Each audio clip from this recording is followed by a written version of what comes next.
Hello, everyone. Welcome to this third session of Beyond Bohm, Imagination, Creativity, and Dialogue. I'm James P. Barbieri, Associate Program Director here at the Party Center, and I will be your host for today. As a host, I'm here to help you throughout the call, so any issues, please let me know in the chat. Before we begin, let me just very briefly go through a few guidelines for this call. First, if you could please mute your microphone to ensure good quality audio and avoid any background noise. But we do invite you to turn on your camera if you feel comfortable with that, as it's always nice to see familiar new faces during these calls. The chat, as usual, will be closed during the initial discussion and presentation, but will be open during the Q&A. So during that time, feel free to share your ideas, thoughts, or any additional material you might want to share with the group. Finally, the session is recorded for archival purposes and for you all. The recording should be available in a few days to you. We'll send you a link when it's ready. So this session is divided in two parts over this weekend, where we will be joined by Breaux, Bulla-Richards, Skye Hoorne, and Hester Reeve, where they will discuss the process of creation. So as I said, we've joined by Steve Breaux, who's a retired professor of visual arts at the University of Louisiana at Lafayette, where he taught art and computer conceptual and formal development, advanced drawings, and 2D design. For 25 years, he has both worked as a solo artist and in collaboration with his wife and partner, Kathy Reed, in a variety of media, including process art, printmaking, computer animation and video, photography, and painting. His work has been accepted regionally, nationally, and internationally for inclusion in galleries, museums, catalogs, and exhibitions. In 2015, Steve was invited to present his abstract Waking Space, the Emerging Art Object, Quantum Theory, and Algorithmic Art at the Toward a Science of Consciousness conference in Helsinki, Finland. We're also joined by Bulla-Richards, who is an architectural and landscape designer, public artist, and educator. As a lecturer in the Landscape Architecture and Urbanism graduate program at the University of Southern California, she leads design studios that address adapting our constructed world to shifting natural and social cultural forces. As the creative director of the Watershed Progressive, Asia is responsible for managing and designing landscape projects and educational programs throughout California. These projects explore how we can transform monolithic systems into resilient ecological cycles that re-enchant everyday experience and promote alternative cultural practices. Asia is a contributor to the forthcoming Holoflux Codex, Form, Movement, Vision, inspired by David Bohm, published by Parry Publishing. We also have Skye Hoorne, who holds a MS in computer science from Breaux University, Brussels, and attended LUCA School of Arts in Ghent. She is a graphic artist and creator of comic strips and is currently focused on ceramic sculptures, drawings, and paintings. She attempts to make incidental works of art in which the viewer is invited to step into the subject by appealing to their generative imagination and subtle participation. This approach involves free play with cliches, perspectives, and polarities. She is also a contributor to the forthcoming Holoflux Codex, inspired by David Bohm, later this year. We also have Hester Reeve, who's a reader in fine art at Sheffield Hallam University in the UK. Her practice encompasses live art, drawing, sculpture, poetry, philosophy, and dialogue, as set out by David Bohm. Hester's work has been shown internationally, including at former Randolph Street Gallery, Chicago, Live Biennale Vancouver, BONE Performance Festival Switzerland, Tate Britain, Yorkshire Sculpture Park, Halle G Vienna, and most recently, Nairobi Sculpture Park in South Africa. Hester is also a contributor to Holoflux Codex. Finally, we have Lee Nicol, who's chair of this event and organizer, and is a freelance writer and editor. His latest works are Entering Bohm's Holoflux, and as editor of the forthcoming Holoflux Codex, Form, Movement, Vision, inspired by David Bohm. He was a longtime friend and collaborator of David Bohm, and is editor of Bohm's On Dialogue, The Essential David Bohm, and On Creativity. Lee sits on the advisory committee at the Parry Center, the Advisory Council of Indigenous Educational Studies, and is a member of the founding circle of the Native American Academy. He lives in Albuquerque, New Mexico with his wife, Eva Casey. And with that, I'll pass it straight over to you, Lee. Welcome and welcome to the whole panel. Thank you, James, and thank you, Eleanor, as always. And thank you all for joining in today. This is our third installment of Beyond Bohm 2022. And over the next 2 days, we have a truly remarkable array of artistic and philosophical explorations and investigations. I hope that you can be with us not only today, but also tomorrow. And given that we have a very full plate both days, I'd like to jump right in and give a hearty welcome to Steve Breaux. So Steve, over to you. Thank you, Lee. I just want to start with this humongous thank you for everyone and everybody who's participating and who's helped produce this great Paris Center. And especially a special thanks to Lee for being so generous. Today, my presentation will be in part an analysis of the art process. And I'm doing this through the traditional painting process. And at the heart of this presentation is my work, my art making process, and how I use the artistic method to investigate and explore the nature of reality and my own consciousness through the art object as a process. In part one of the presentation, I give a glimpse at how I began to articulate a model of the art object by playing with content, context, and meaning through graphs and diagrams. And this work led to part two, which is the heart of my presentation, where I lay out an overview of my model of the art object as a process. In the second part, I'm also offering the answer to how the pigment of a brushstroke is encoded with the mental states of the artist. You'll be hearing that phrase a few times today in my presentation. And this presentation, from my point of view, is from my point of view as an artist, and my interpretations should be seen in that light. Today, I only have time to give examples of my work that are in service to this presentation. And I hope you can visit Kathy Reed's, my wife, and my website to understand the full range of my and our work. Okay, I'm going to share now.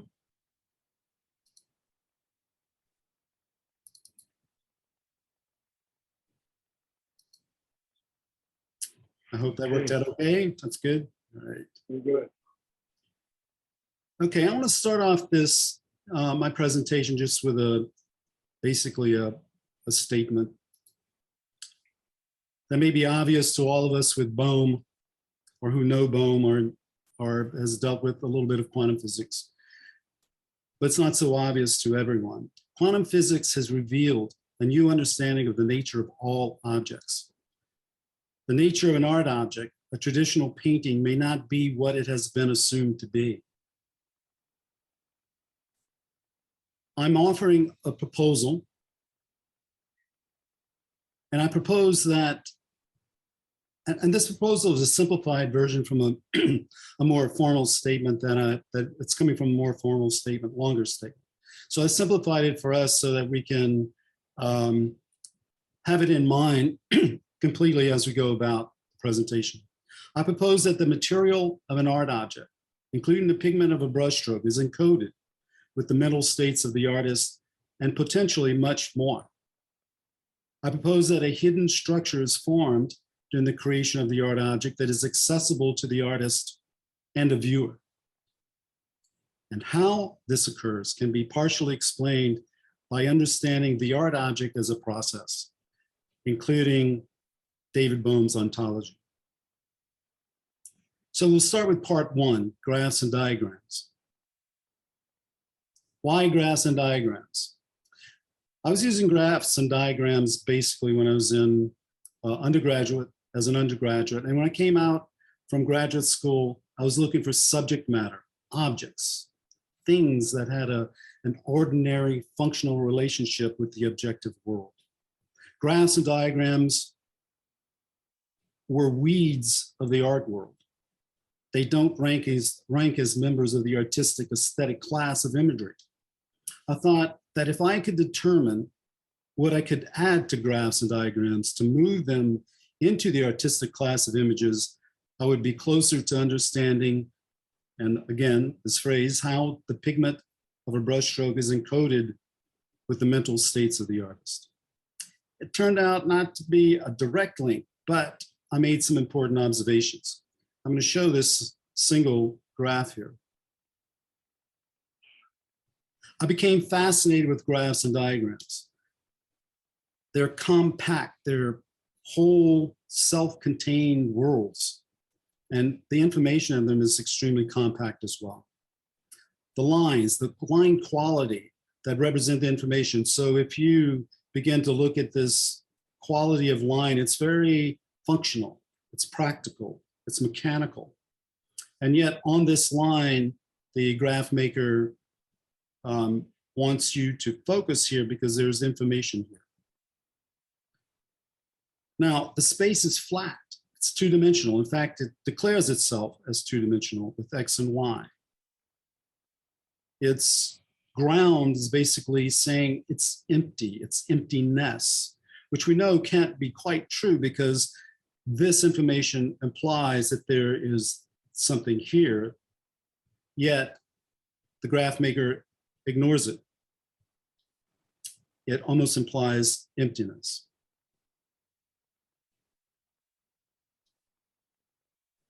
I look at graphs and diagrams as objects or things emerging from a world of ideas. To me, they are representations of thought and visualization, cast-offs of minds heading toward other endeavors. And if you notice, this is from my journal. About 30 years of journal taking. And really, it was writing, it became a direct part of my process at this point, at a certain point, usually at about right before I finished as an undergraduate. And I was using a journal and these writings to observe what I was doing. So it was a way to do an experiment in terms of making art, whatever that is, in this case about the diagram.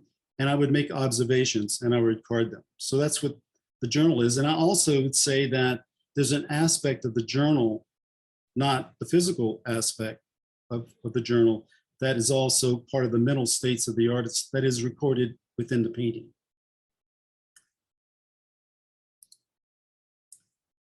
So I painted them with the intent of moving them to the artistic class. If I could find out what did I need to move them, I would certainly find out at least something. So I treated, I'm putting them side by side. This is a representation, should be pretty obvious. Mentally, I treated them as if they were a life form or a flower, or a plant, and within an environment. And whereas the graph, you put their environment as almost emptiness, which is a very interesting concept in itself, I decided to give them an environment. I opened up 3D space. I made it, rather than 2D, I made it 3D. And the 3D happens with a figure and ground relationship. And thick physical paint made it more physical, more fleshy, more powerfully in terms of its physicality. Now, while I'm painting, I'm imagining mental states into the paint through the hairs of the brush, which it turns out is it's not so new. In fact, ancient calligraphers, Chinese calligraphers, imagined that their nerve endings of their hand went through the brush into the hairs of the brush and into the paint onto the canvas. So I imagine that. And the figure and ground relationship is fluid. How far is this away from this? And it goes back and forth. And it changes with the size of the brushstroke, etc. And I focus also on the space in between the lines, compared the space here with the line, and I added information. Sure, there is information here too, because it is implied. And now I'm saying, okay, I'm adding a bit of information through the paint and the brush, and by focusing on the line. Now, I'm going to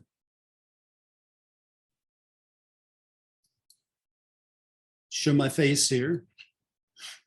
There's something I realized that was really important here, and that the graphs and diagrams displayed the evidence of consciousness of their makers. It displayed their frames of mind, their mental states. For me, that was a very important realization.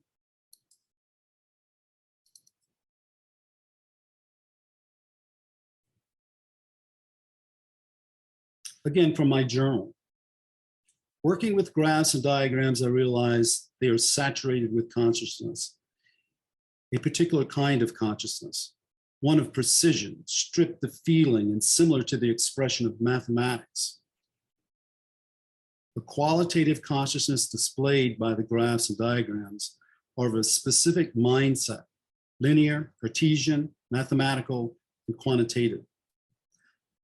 I saw that my paintings of the graphs and diagrams changed the context and meaning.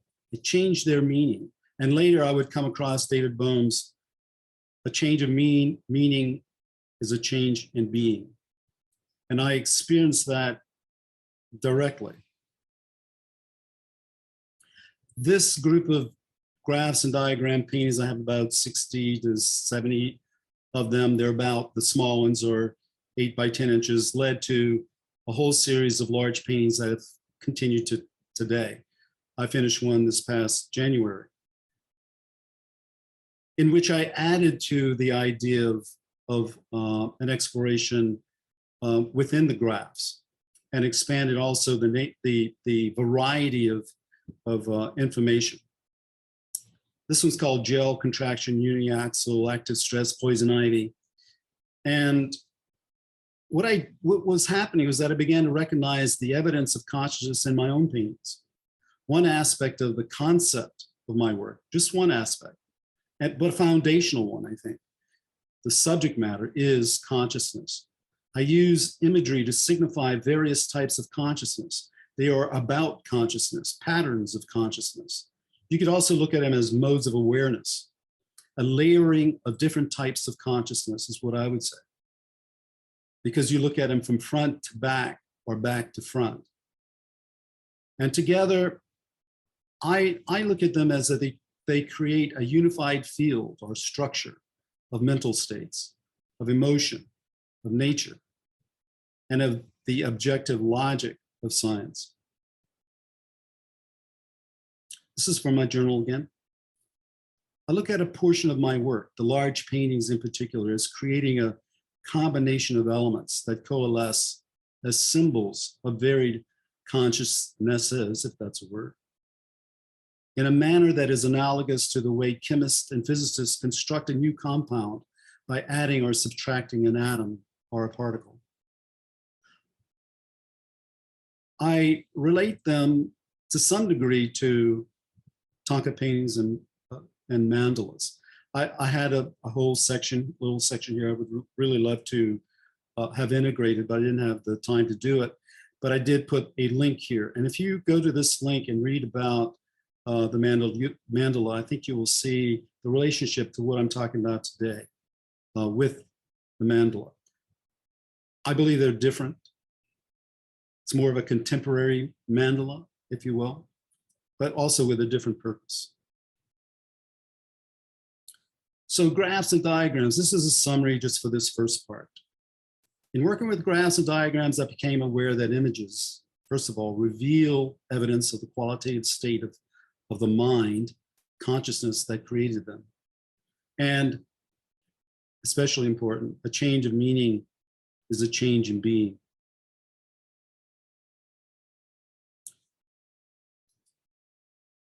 Now,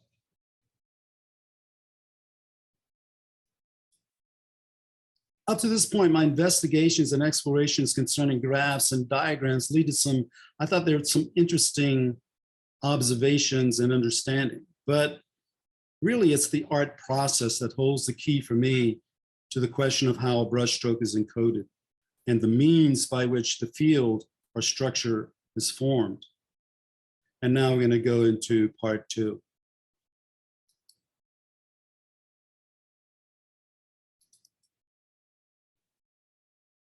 And part 2 is a model of the art object as a process, a traditional painting.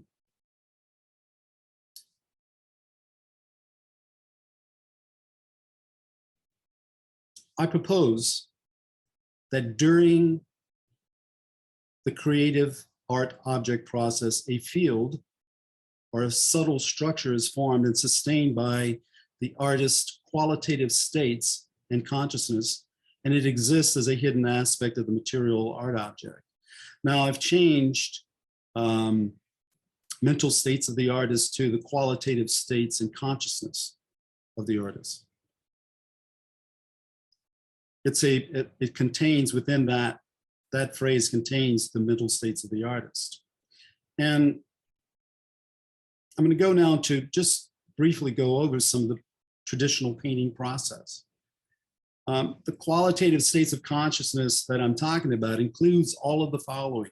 All of these, I believe, are encoded. And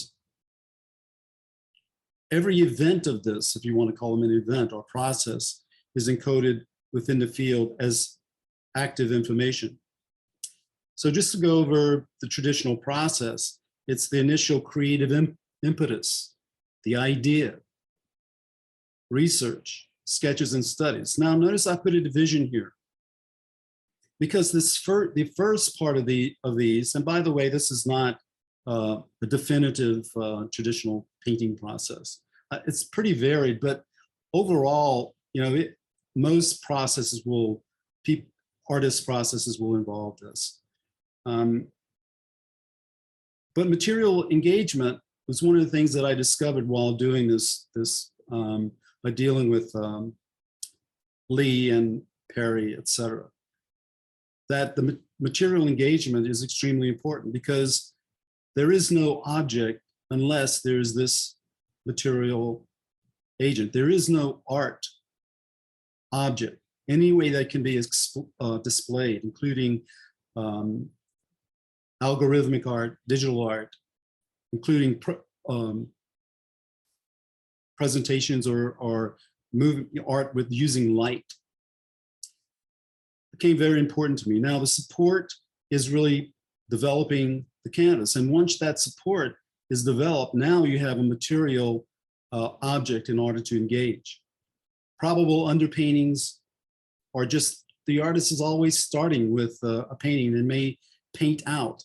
The thing is, with these probable paintings, they exist underneath all the entire painting by the time it's finished, and they are encoded as well.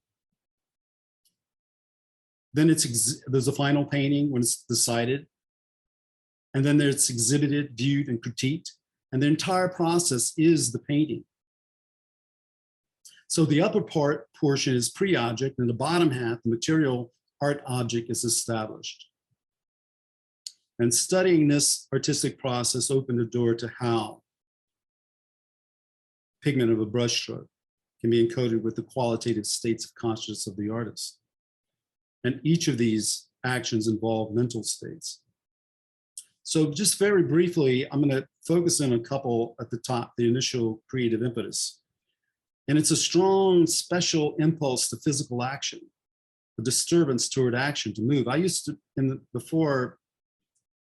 when I first got acquainted with quantum physics, I would have called it an interference pattern. It happens right at the beginning. Christopher Alexander, he's an architect, in The Nature of Order, Volume 4. He describes it very interestingly as a strong, special, recognizable feeling.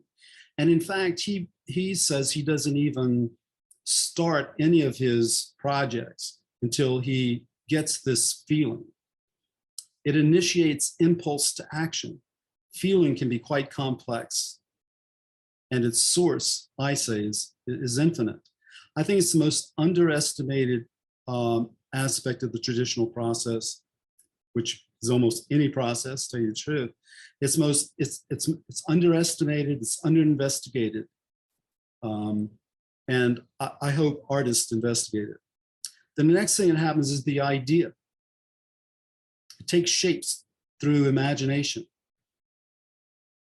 develops complex thought, and increases the action, stimulates the action. Then there's research, which is a little bit of a external thing where you're gathering from outside of the original part there. And then there's sketches and studies and writing, all focusing toward materialization. The materialization hasn't begun as yet. So now I'm taking at the halfway point, material engagement begins. And that material engagement is through to support building canvas and then the process of painting with pigment. The inner structure, I believe, is now associated with a material object. So here is the bottom half where the material engagement has begun. And looking at the support, I want to go over that just a little bit more. The thing about preparing the canvas, it takes a construction and the preparation, and it begins the materialization of the physical painting. The traditional painting on canvas involves making the support. You have to buy the stretcher bars, the wood for the stretcher bars. You have to cut them, you assemble them. The canvas is stretched. It's gessoed, which is priming, several times, sanding it and repeating doing that many times. At least I do. I do between 7 and 10 times. It takes a week to prepare the canvas. It's a very physical procedure. Now, I used to tell my students, by the way, that take the time to prepare that canvas and treat it as if you were nurturing a plant or a child. It's the beginning of the artist's concentrated focus upon physical material. And the art object must become physical at a certain point. So let's imagine the support of the canvas. This is canvas on its side, a little less than 3/4 view. It's ready to be painted on. You can even imagine a painter in front of the canvas. By the way, this is a very interesting psychological state that's getting ready to happen here. So how can the pigment of a brushstroke be encoded with the mental states of the artist? I propose 2 possibilities. First, I propose that the consciousness of the artist engages or participates with the basic mind-like qualities, consciousness of the particles within the material, linking the qualitative mental states to the material art object through assembling and preparation of the support, the canvas, and second, through the artist's highly charged psychological state while engaging with pigment and brush directly upon the prepared canvas. The mind, consciousness, question mark, of the artist and the basic mind-like qualities, consciousness of the particles within the physical material participate in the action of the painting. Keep in mind, Christopher Alexander, I'll get to that in a second. Now,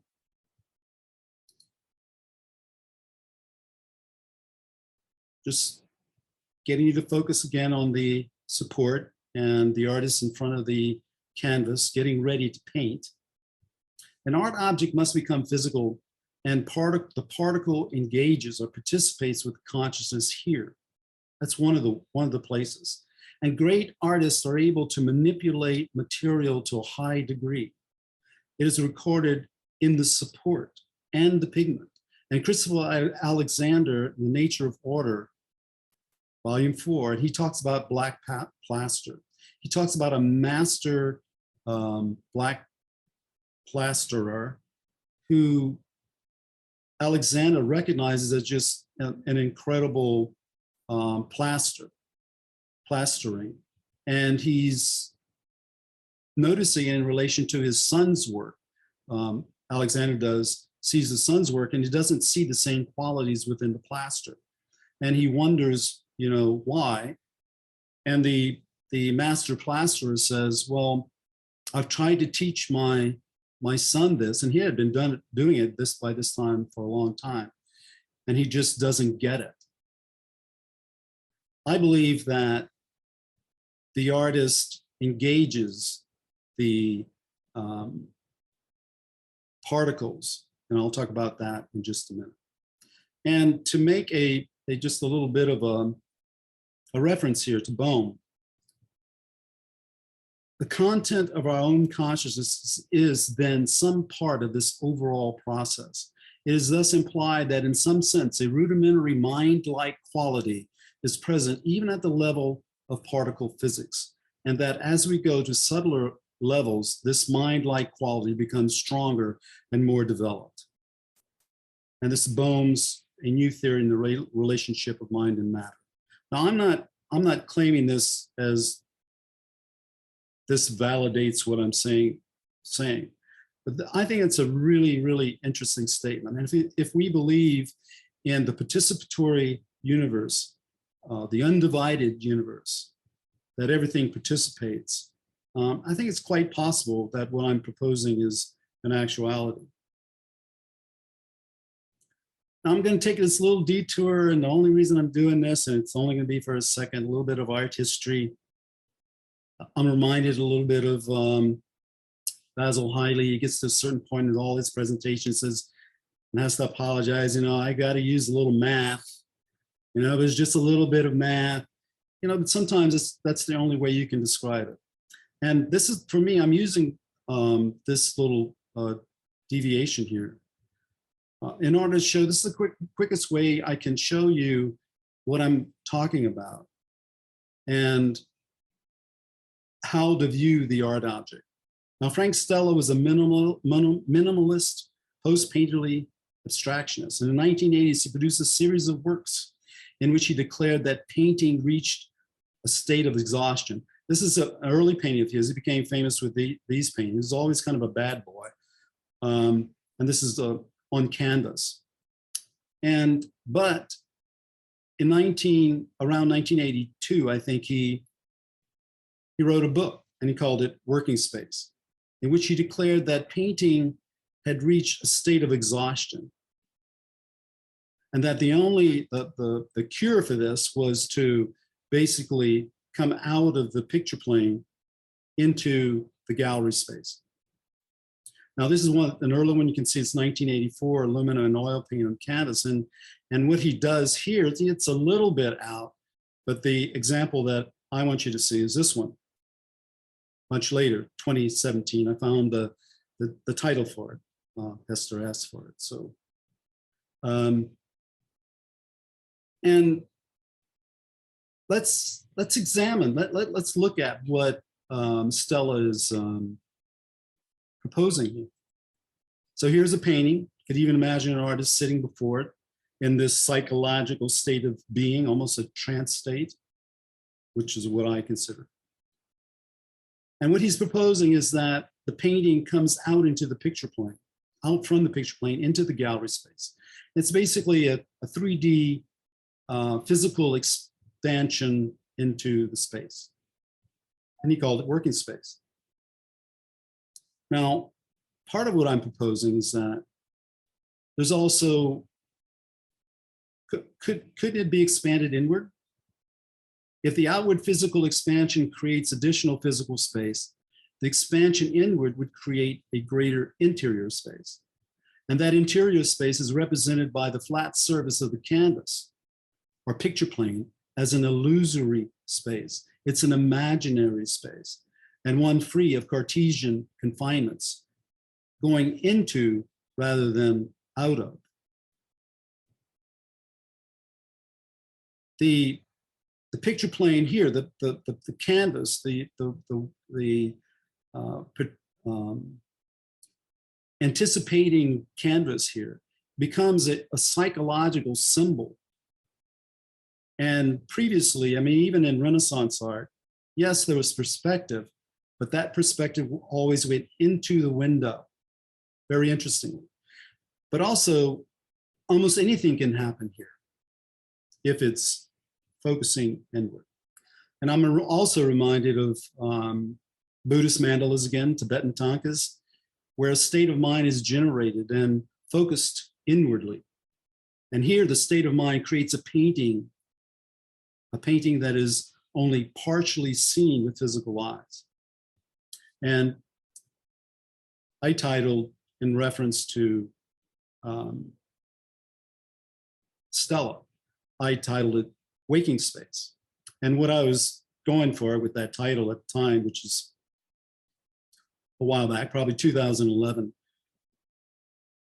it was about awareness. It was about becoming conscious, inward conscious into the painting.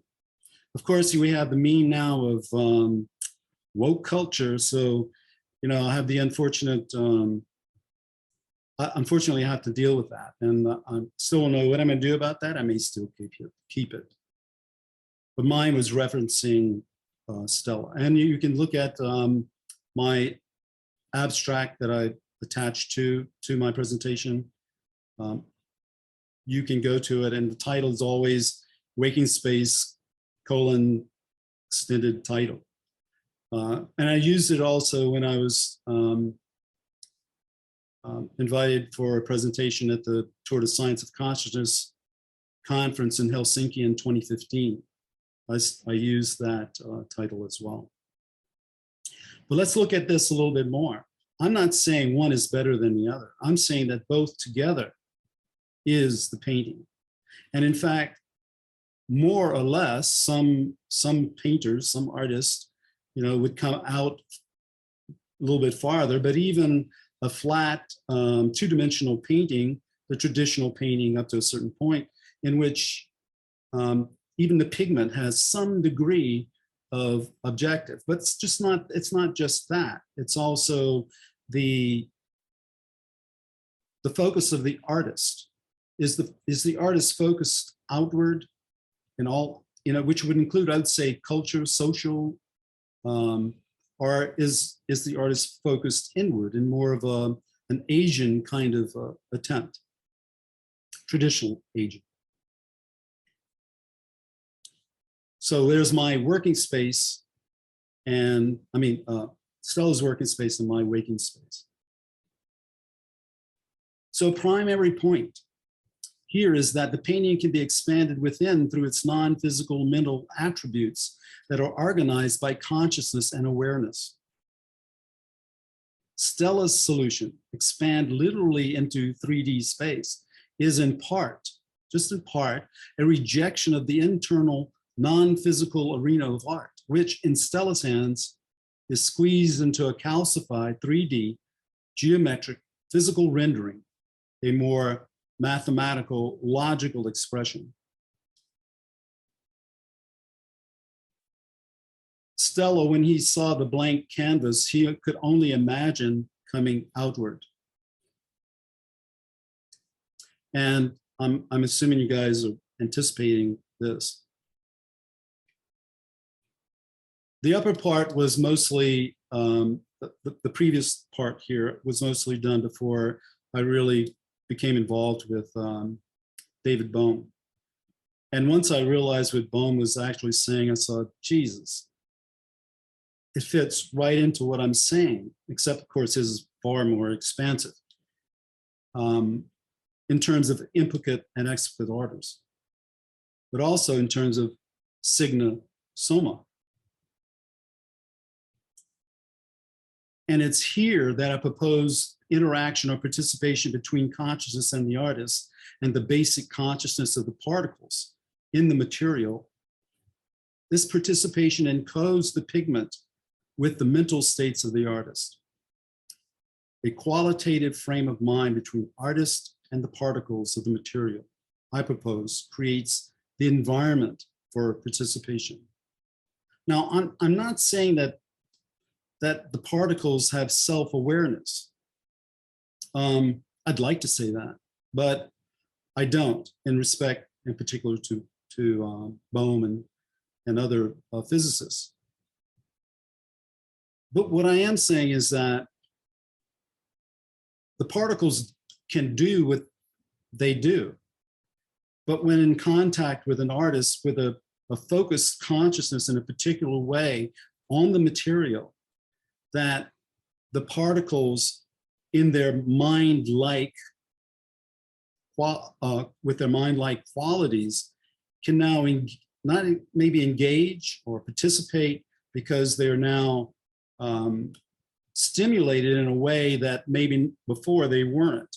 They may not even know, the particles themselves don't know what's going on. They're just having a really great particle day, right? And, you know, a lot of great artists have been known to have certain kinds of understanding or ability with particular kinds of material. I mean, you think about Michelangelo and stone, or Vincent van Gogh with painting. And even ordinary artists, you know, I'll go into the studio someday and I'm feeling it with the pigment, and then the next day, what happened? What is this? I think most artists have that feeling at some point. And then there's meaning.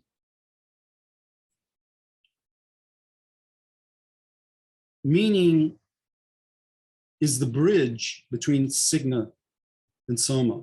And I'm going to paraphrase Norman Friedman in his Bridging Science and Spirit, in which he talks about meaning. He says, meaning is the bridge between soma and significance. He's speaking about Bohm's work.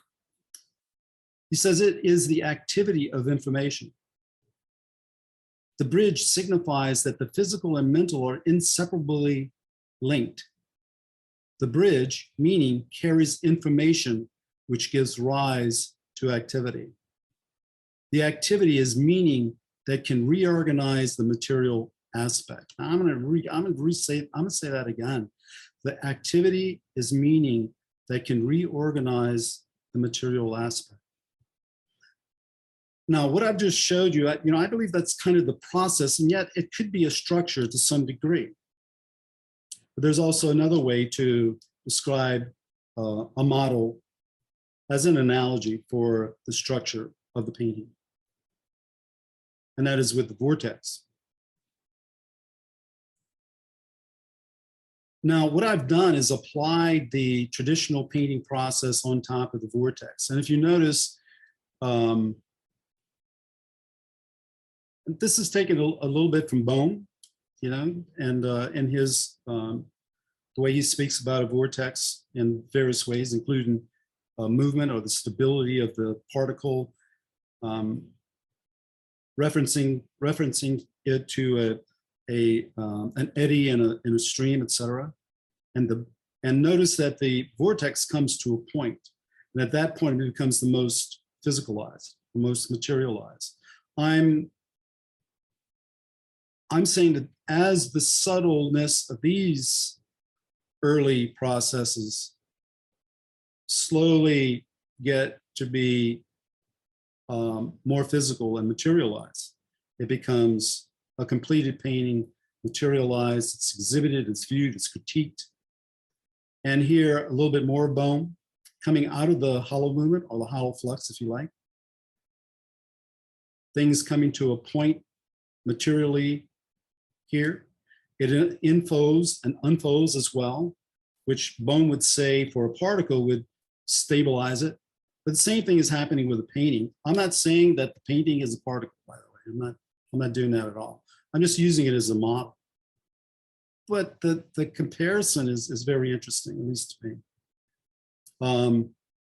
And all qualitative states, which are these, all going toward materialization. And here's a bit of kind of a nod to Bohm's model, in which he says the super implicate order organizes the implicate all the way through to the explicate. which unfolds, enfolds, and unfolds, and it comes out of the hollow movement. And I'm closing up here. The painting, this is my final, very kind of skeleton of a definition of a painting right now.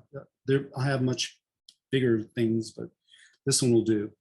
The painting is a viable, dynamic, fluid, materialized information system, physical and non-physical, existing as a continuously unfolding, enfolding object that is responsive to the perceptions and non-physical states of consciousness of any viewer, and I include the artist here as one of the viewers or observers, adding to the information field. And finally, I have a couple quotes from Bohm. And this is from Scientific American, John Hoorne. He wrote an article about Bohm in 2018, and he interviewed Bohm in August of 1992. This is where the quote comes from. I believe this is very close to the time, maybe a couple months before he died. Someday science and art will merge, Bohm predicted. This division of art and science is temporary, he observed. It didn't exist in the past, and there's no reason why it should go on in the future. And now I'm trying to open it up. Bohm, just, because I've been focusing so tightly on the art object. But Bohm was so much more expansive. For the human being, all of this implies a thoroughgoing wholeness in which mental and physical sides participate very closely in each other. Likewise, intellect, emotion, and the whole state of the body are in a similar flux of fundamental participation. Thus, there are no real division between mind and matter, psyche, and soma. And again, that's a new theory relationship of mind and matter. This is the painting. I'm just going to leave this up for a little bit. Continued from the graphs and diagrams that came up as bigger paintings. So thank you for being so patient and receptive. Thank you. Thank you, Steve. You've given us a great deal to think about here. Excuse me. I find your work and your thoughts utterly fascinating and compelling, and there's so much in this. And I know so much that you haven't yet shared with us. Maybe if you could leave the screen share. And I would like to invite now our other guests, Asia and Hester and Sky, to share their thoughts with us about what you've presented.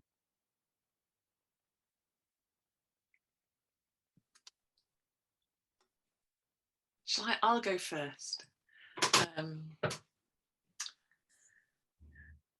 Well, thank you. That seems so trite. It's very rare I get an opportunity to hear someone speak from within the sort of thickness of the paint, but also talking ideas, referencing Bohm, and somehow managing to let them interpenetrate. So I'm very taken. And I'm very taken by this notion that there is a painting in it, in terms of what we might think of something on the wall, but that painting is also expanded. It's a far larger process. I might answer the question by my asking it, but it would be interesting to hear what you say in response to that. When you talk about intention and the labor, and here we also have you understanding the complicated ideas of David Bohm. And if the intention is so important, the mental states and that relationship to the pigment, what work does the artist have to do? Because, this isn't random that this happens. This isn't, accidents happen, of course, in art, but this is very muscular on so many levels. And I want to now, you've talked about the canvas support, David Bohm's ideas, you've talked about active information, you've talked about the field day of the particles. They're not knowingly participating, but somehow there is a excitement happening, we could say. What work does the artist do, or is the very act of painting working the artist back? Does that make sense? What would you say in response to that? Because these intentions don't just land like that.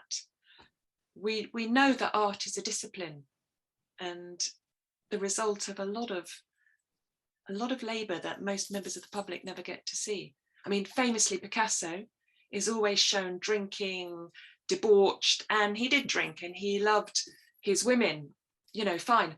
He worked his socks off. They never show that in the films. The man never stopped. Anyway, what would you say in response to that? What the artist has to do when they're not painting, so to speak. Well, to me, I'm describing primarily the process, and for some people, it's difficult to go back and forth and think along the lines almost analytically, and then so where is the the inspiration? But the artist, I think, first of all, has to tune in to, say, the initial impetus. It's about consciousness. That, to me, that's how I would answer this. What does the artist do? Well, the painting won't produce itself. In order to materialize, an inner kind of thought, which I think basically as a materialized thought is a materializing in the painting. That's a tremendous amount of focusing and work itself, but it's not just it's not like a recipe. The artist also has to come up with the creative process, and that to me is the real work. I mean, you can integrate other people's work in your work and kind of have a look, right? But a true artist is going to be generating a new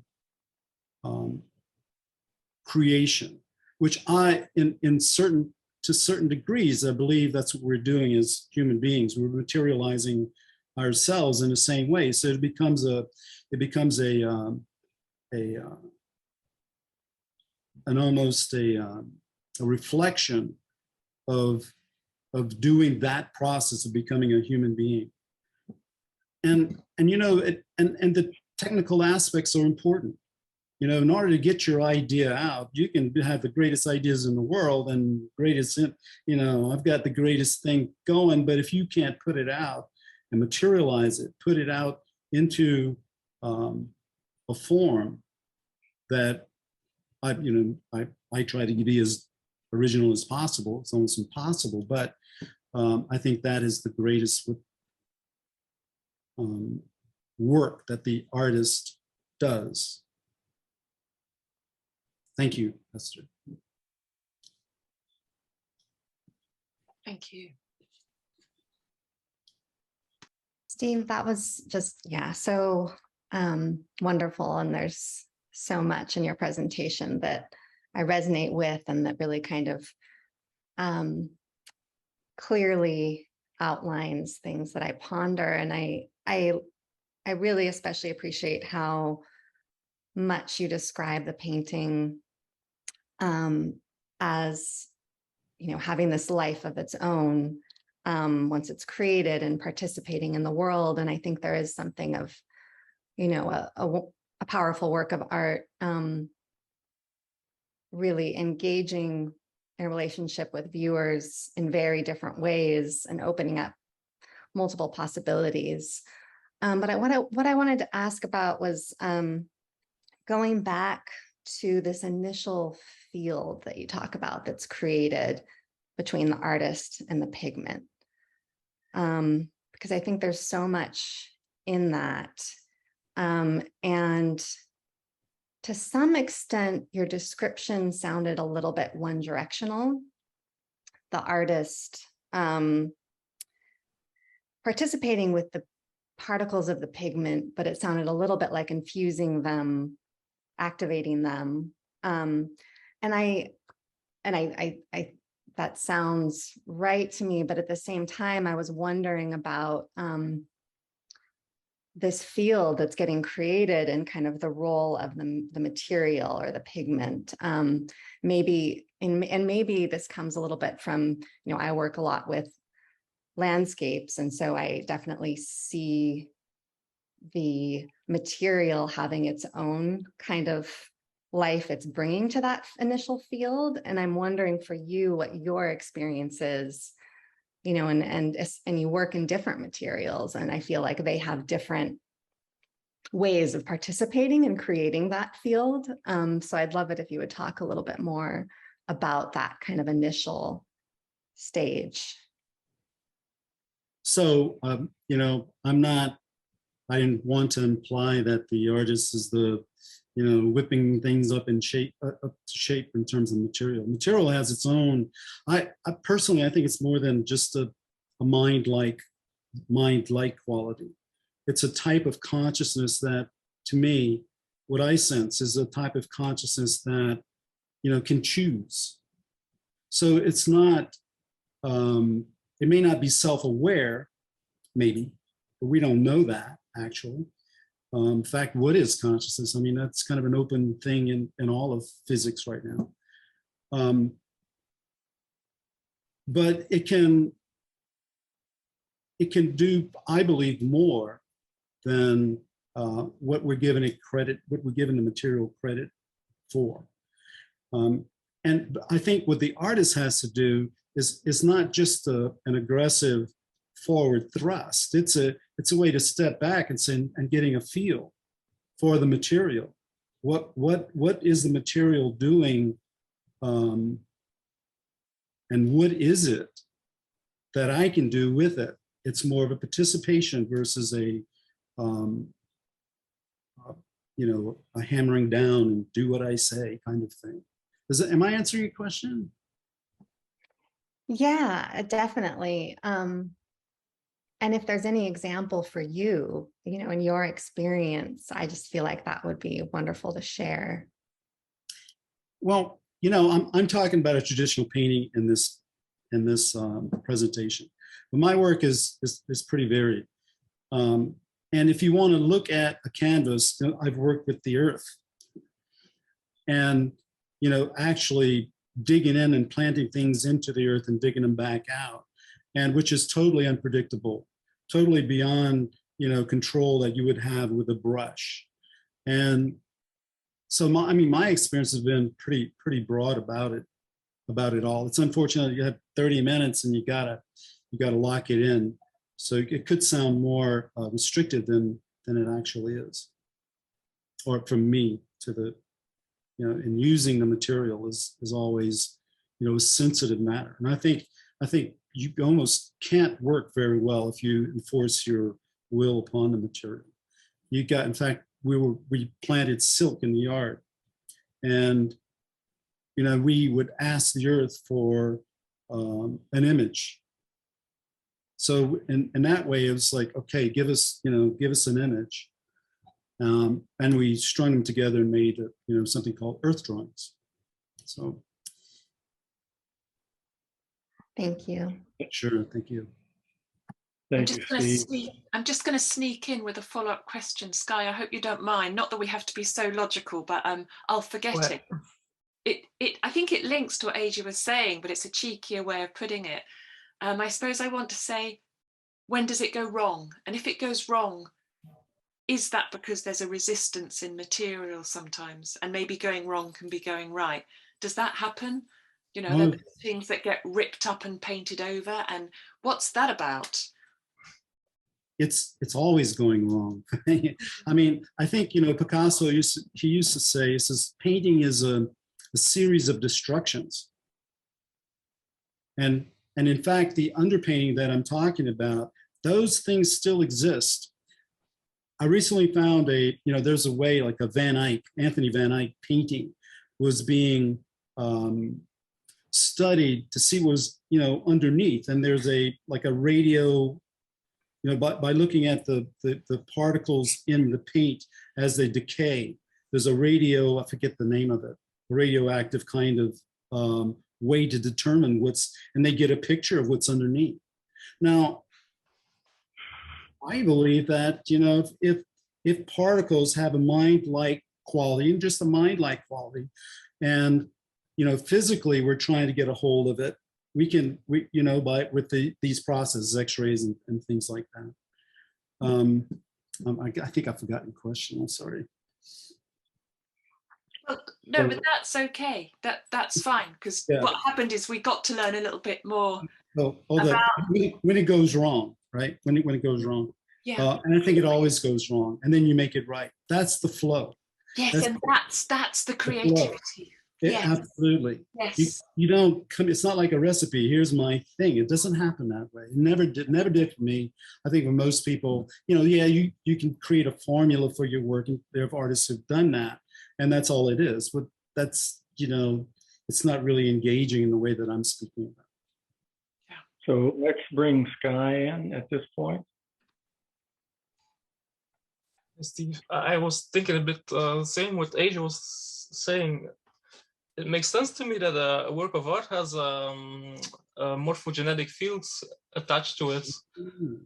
But I guess that's not, well, maybe it's related to what you were saying, but perhaps. And I was also thinking, do you envision something similar happening when a sculptor is making a piece?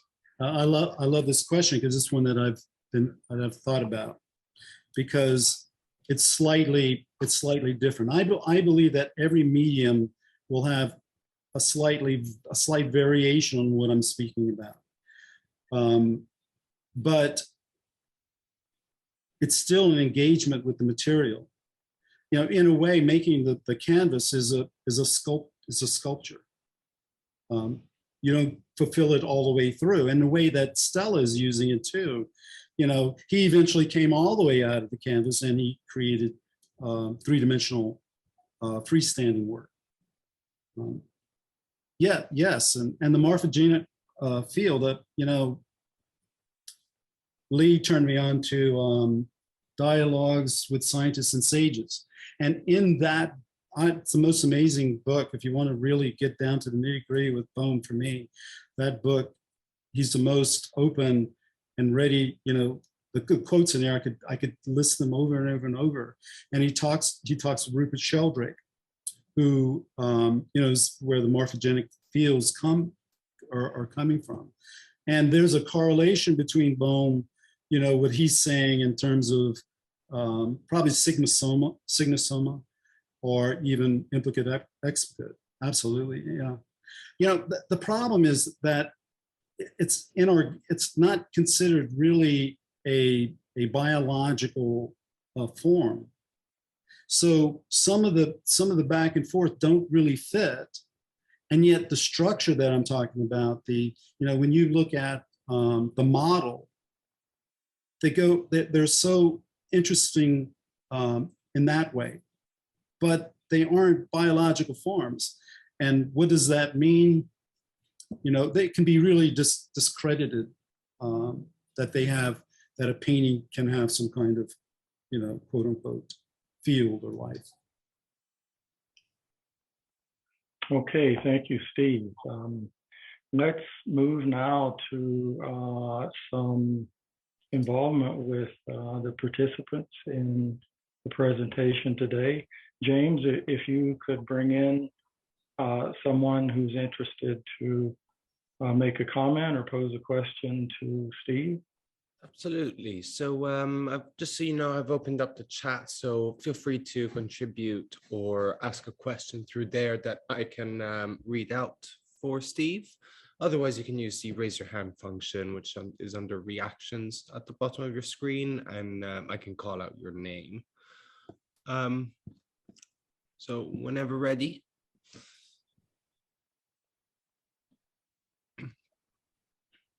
Yes, is there anyone with a comment or question for what's happened so far today?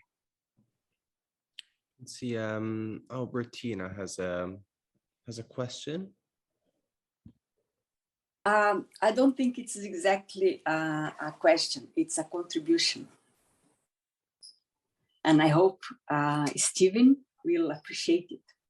You see, recently there was an exhibition about Van Gogh here in Santa Barbara. And the exhibition was entitled Through Vincent's Eye. It was basically based in all Van Gogh's leather. Wow, I'm a great enthusiastic of modern art. And then I was literally shocked how they reduced Van Gogh to the past. It had no meaning at all. All the pictures of the guys that influenced him, and absolutely no relationship with what Vincent really meant. Okay, contrasting another exhibition in Amsterdam, where he is, where is his soul? Okay, then the exhibition was about the future that Van Gogh's open. How? Through the pigment. So, and then the lack of realizing the content of your lecture makes it makes the artist not able to really grasp the soul of the artist, and then they just cripple the artist.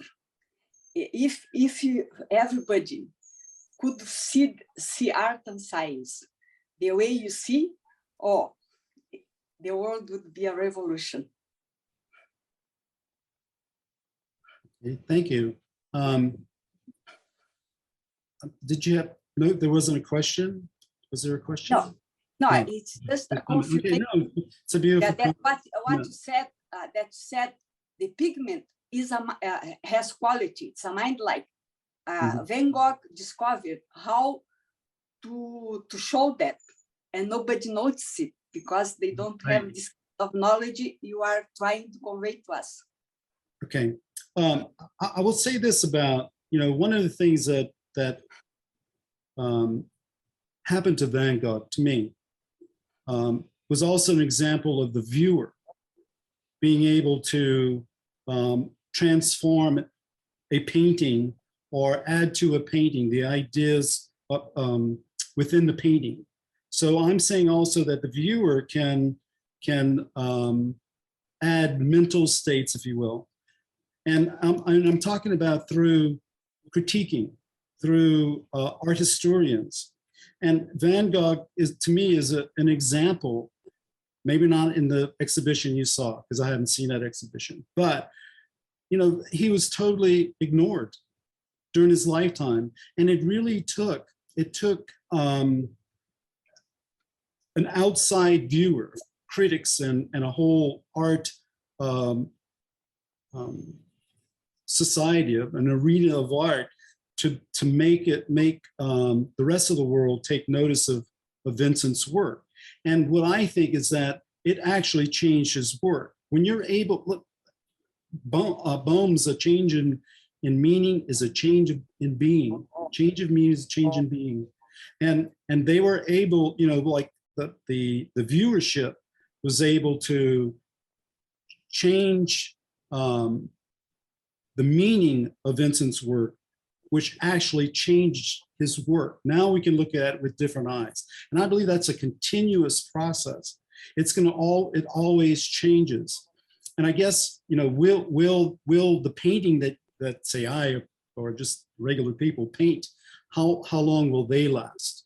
And it almost depends on that viewership.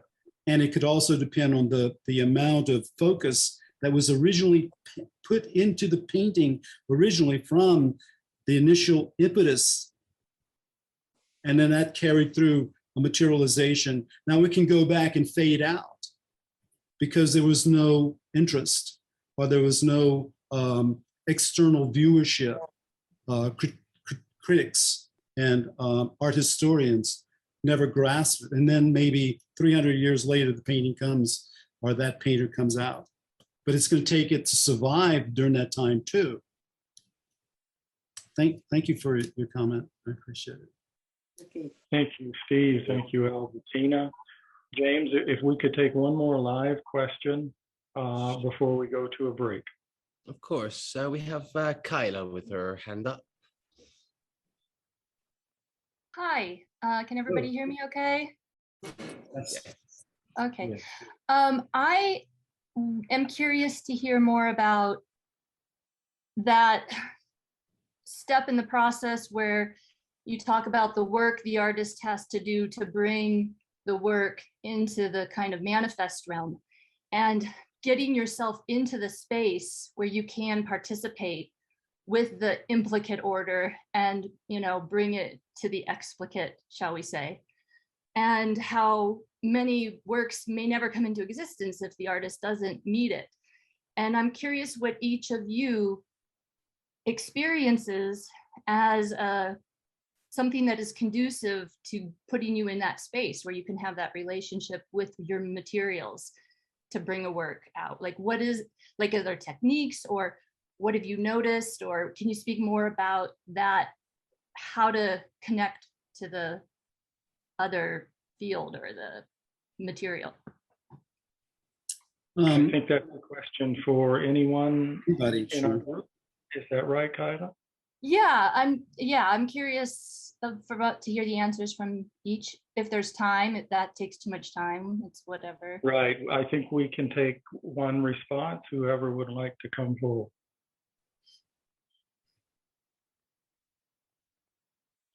How about if I pick Sky?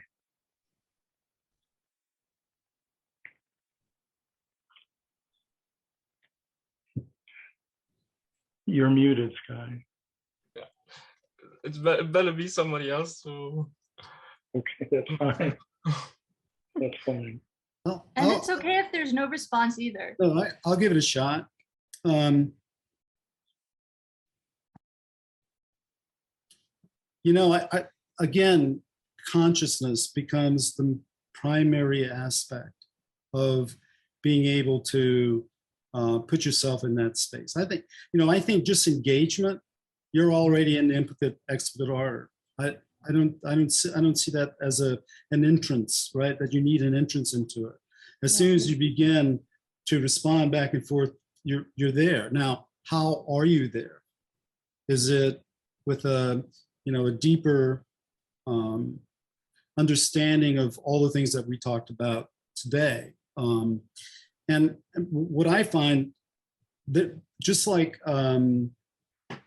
Christopher Alexander found, you suddenly recognize the feeling.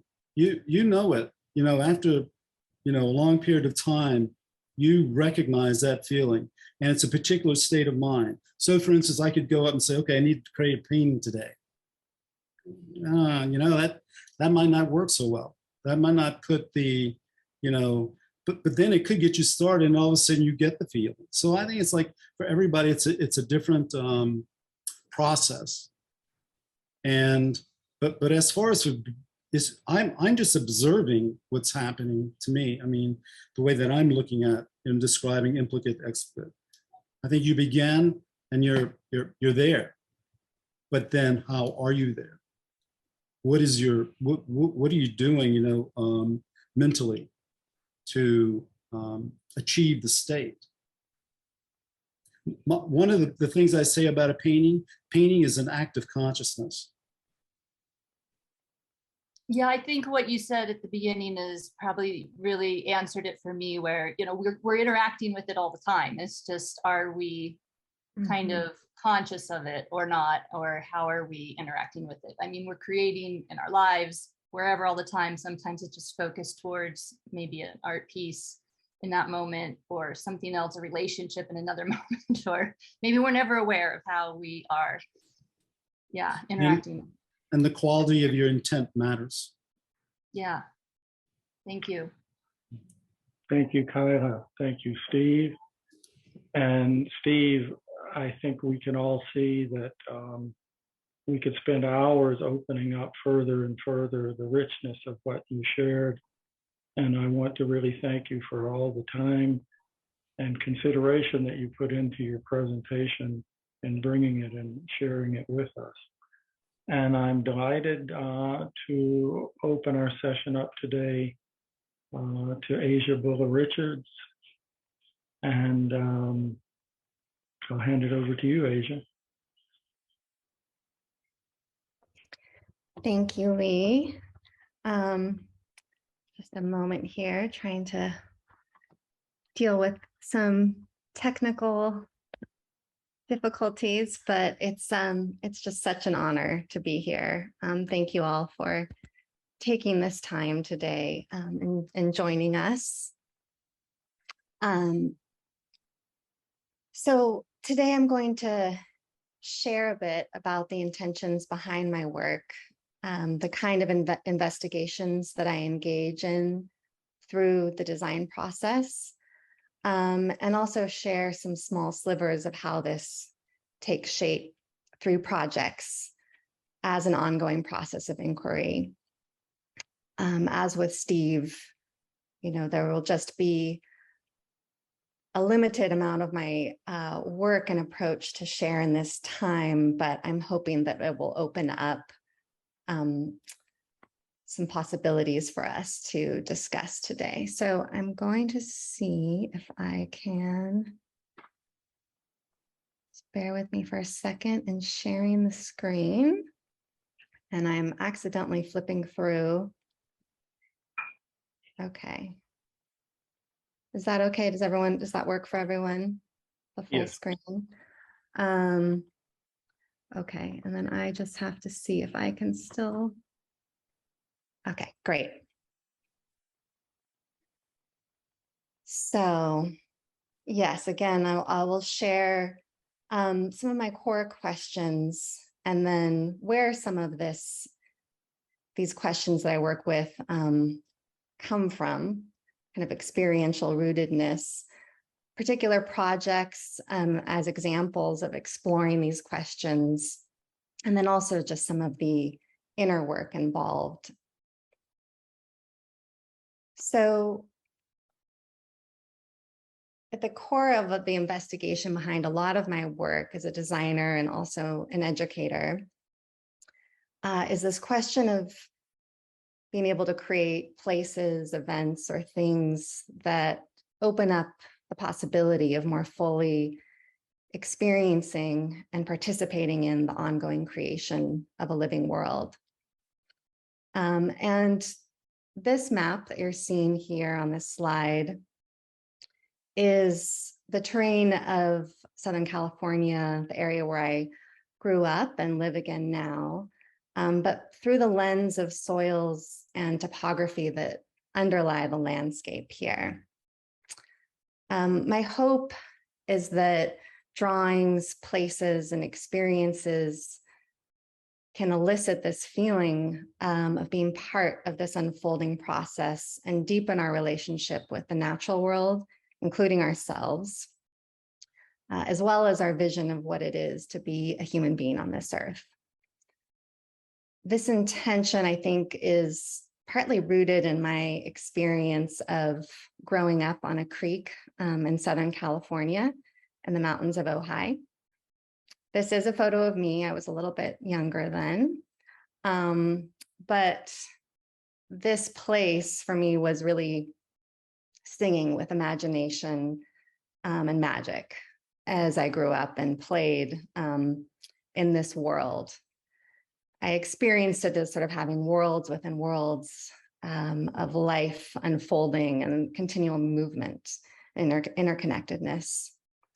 I think my feeling of water as a collaborator in my creative process really began here, is rooted in this place. And I still experience the creek as being inseparable from me. This is a recent drawing. The pigment is actually ground up rocks from the creek. And this was done in relationship to work with our Holoflex group, exploring inner movement and the movement in the creek in relationship to each other. So I think this collaboration with this creek has grown in many ways in my work, collaborating with many places and communities, but I wanted to share it as, in some ways, still this root that I come back to again and again. So I was very fortunate to have, this ongoing relationship with this place. But I think, as with so many relationships that that happen over time, there's many aspects to it. And part of what has happened over time is really viscerally experiencing the impacts of the climate crisis that we're facing, and seeing that and feeling that impact this place that was my home. So I think this has included, experiencing and seeing times when the creek runs dry, a lack of water for other species. But it also more recently included the kind of increased wildfires happening in Southern California. And one recent fire, the Thomas Fire a few years back, did burn down our family home right on the creek, the place where my parents were still living. This, we have been rebuilding. It has taken a lot of work and time and help from friends, and are still working to regenerate the land and the site. But I share all of this because this question of opening up different ways of engaging with our relationship with the natural world, other modes of knowing and being, and in particular, collaboration with a deeper understanding of natural processes, I think is really critical to taking on this ecological crisis that we are facing. And I'm sure that many of you share this sensibility.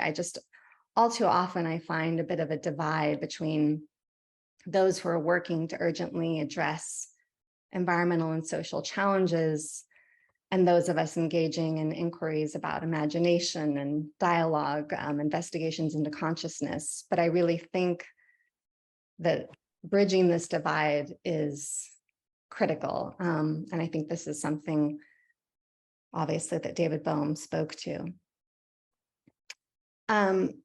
And personally, I feel that, sorry, just seeing if I can advance. There we go. Personally, I feel there is, in my experience, a kind of slowing down that's needed. I think this gets a little bit to a previous question brought up before we started with my presentation.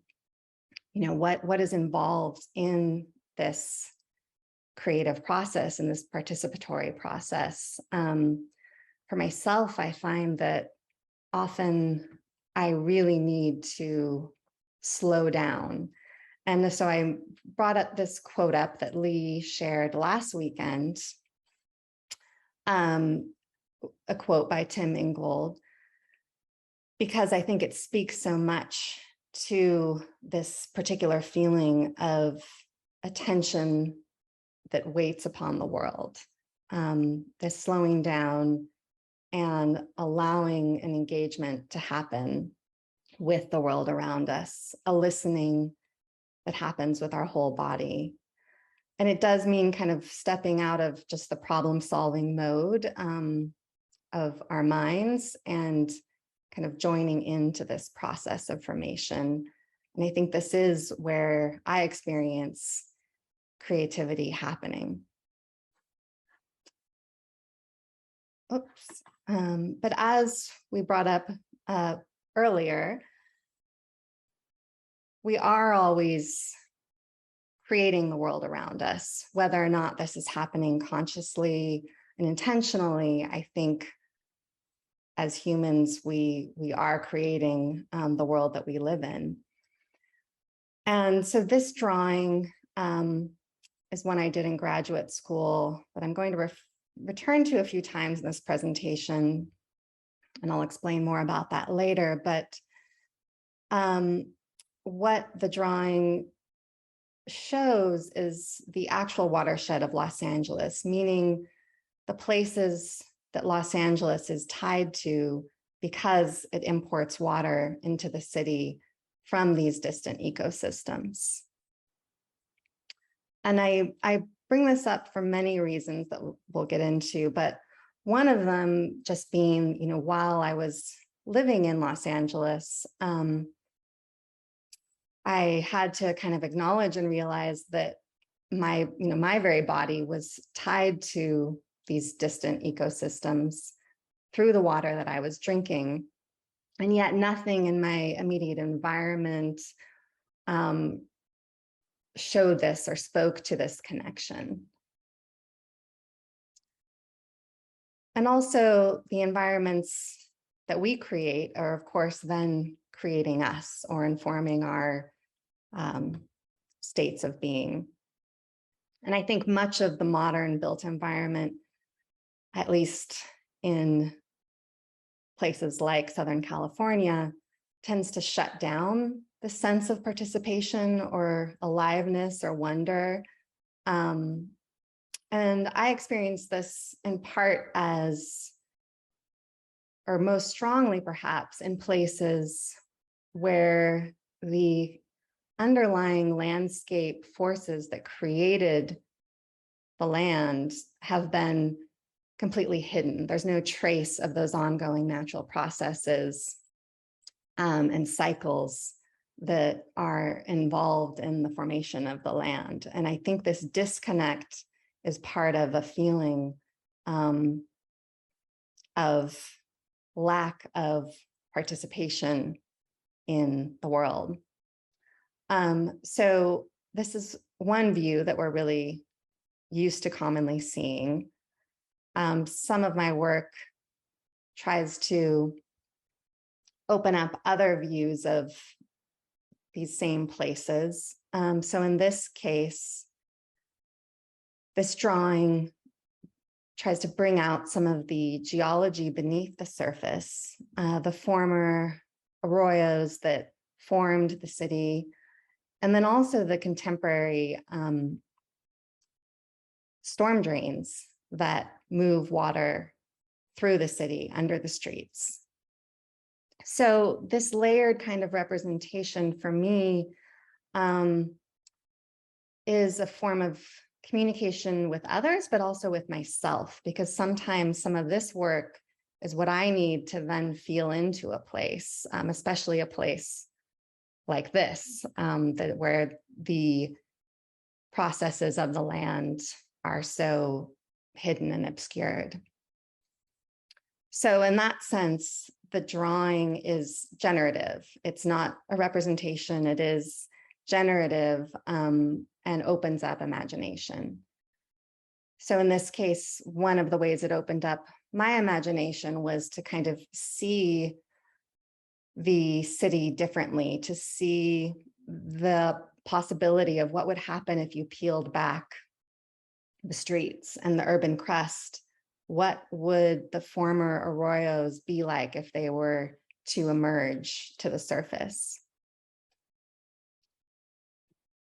And part of this interest for me is that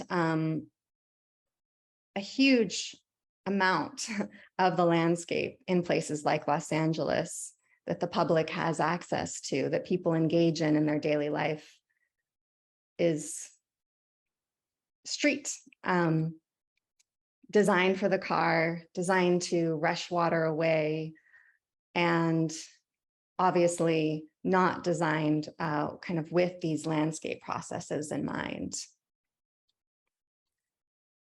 So I was looking at how we might reveal some of the processes that are happening beneath the street. And so some of this involved investigating, the layers of earth and water that form the landscape. And the thing is that I could find ways of more abstractly representing these processes, but I was really hoping to find a way to engage with them more kind of on the ground.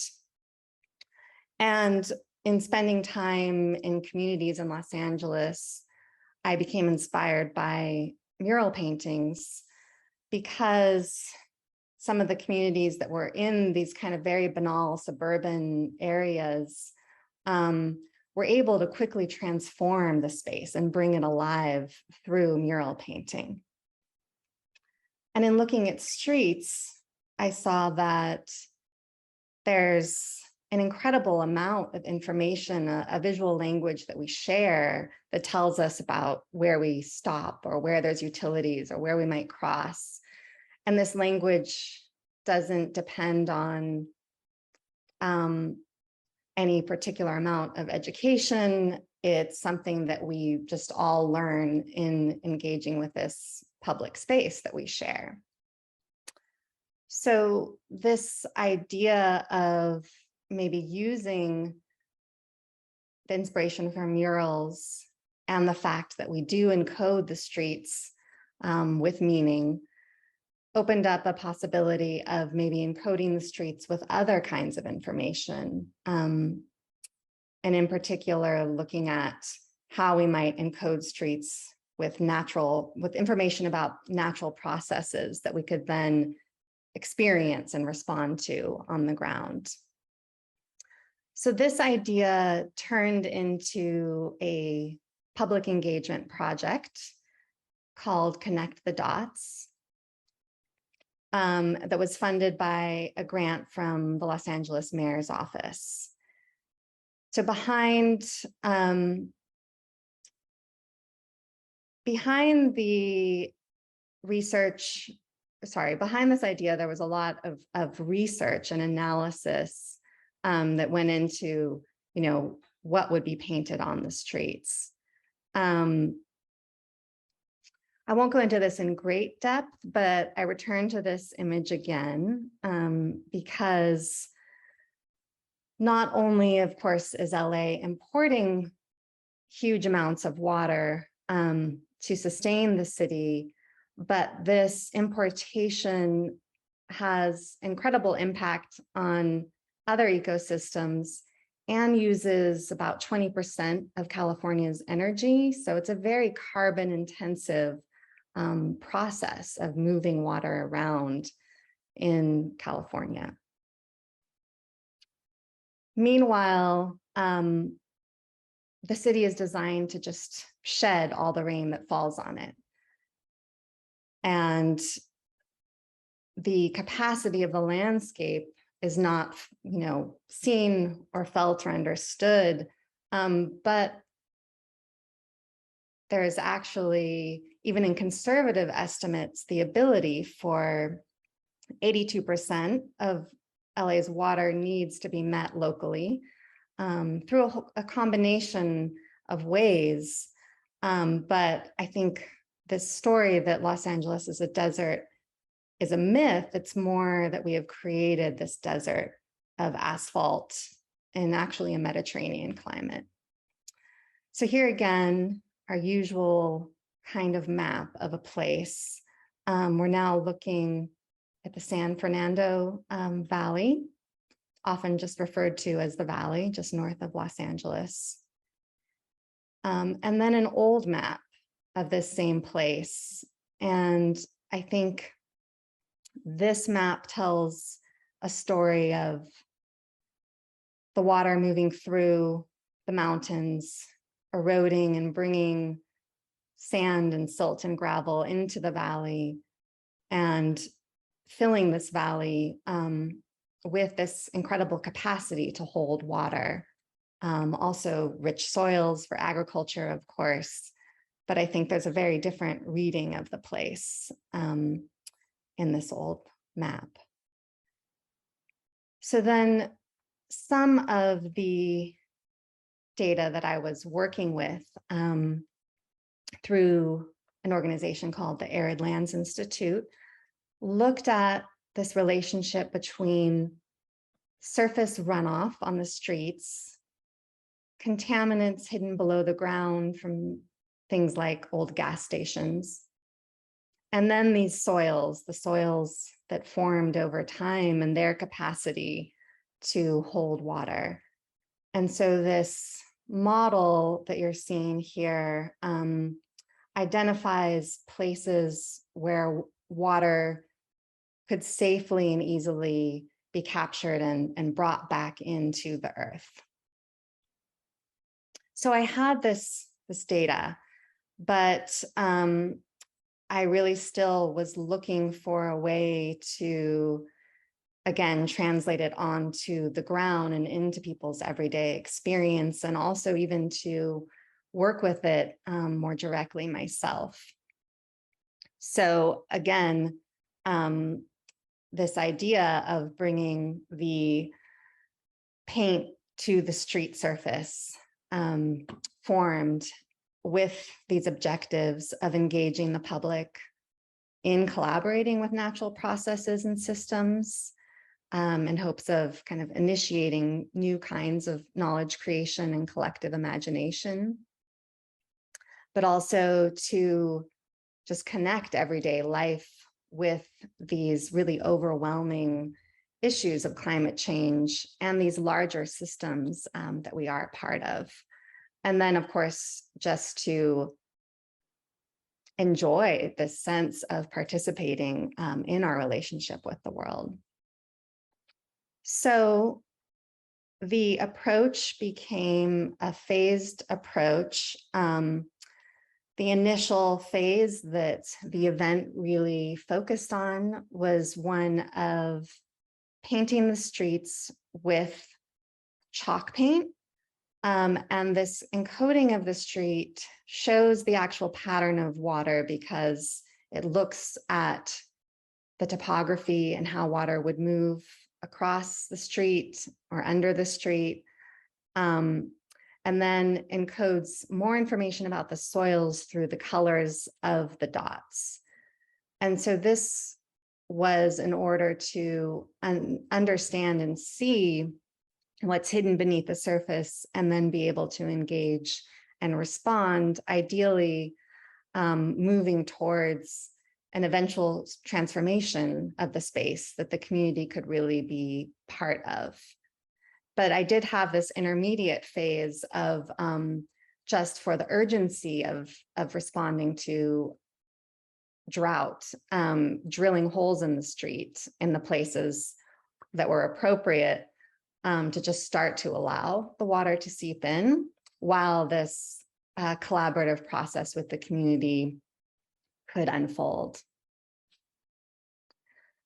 So an initial test of this idea you're seeing here in Pacoima, I found young people to be the most enthusiastic participants in this process, painting the street with these chalk dots, learning about what they meant, and then adding their visions of plants, animals, bikes, rainbows to what they wanted in their neighborhood. In this case, it's a very low income neighborhood in Pacoima with very few parks.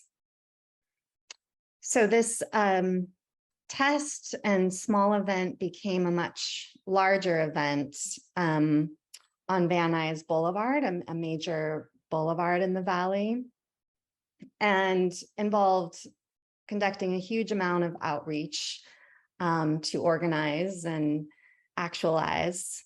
And so you'll see here in the plan view, the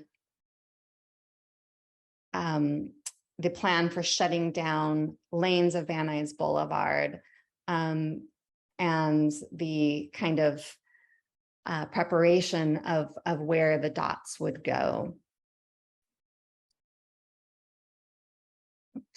Sorry.